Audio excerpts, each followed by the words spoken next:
जत नगर परिषद ॲक्शन मोडमध्ये 12 नळ कनेक्शन्स तोडली, थकबाकीदारांवर लवकरच जप्तीची कारवाई. घरपट्टी पाणीपट्टी थकवणाऱ्या नागरिकांवर जत नगर परिषद आता ॲक्शन मोडमध्ये आलेली असून थकबाकीदारांवर कारवाईला सुरुवात करण्यात आलेली आहे.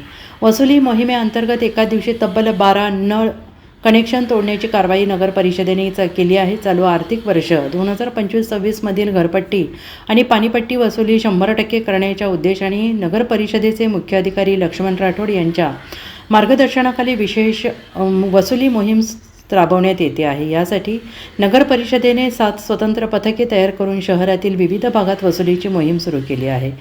कर वसुलीसाठी नगर परिषदेच्या अधिकाऱ्यांनी नागरिकांच्या घरी जाऊन थकबाकी करण्याबाबत सूचना दिल्या आहेत. शहरातील प्रमुख ठिकाणी डिजिटल फलक लावण्यात आलेला असून रिक्षाद्वारे दवंडी देऊन नागरिकांना कर भरण्याचे आवाहन करण्यात आले आहे. मात्र अपेक्षित प्रतिसाद मिळत नसल्याने नगर परिषदेने कठोर भूमिका घेत कारवाई सुरू केलेली आहे. वसुली पथकाने थकबाकीदारांच्या मालमत्तांना भेटी देत कराची मागणी केली. मालमत्ता कर आणि पाणीपट्टी हे नगर परिषदेच्या उत्पन्नाचे प्रमुख स्रोत असल्याने अपेक्षित वसुली न झाल्यास शहरातील विकास कामांवर याचा परिणाम होण्याची शक्यता असल्याचं प्रशासनाने थकबाकीदारांना नोटिसा बजावण्यात आल्या असून कर न भरल्यास मालमत्तांवर जप्तीची कारवाई करण्यात येणार आहे.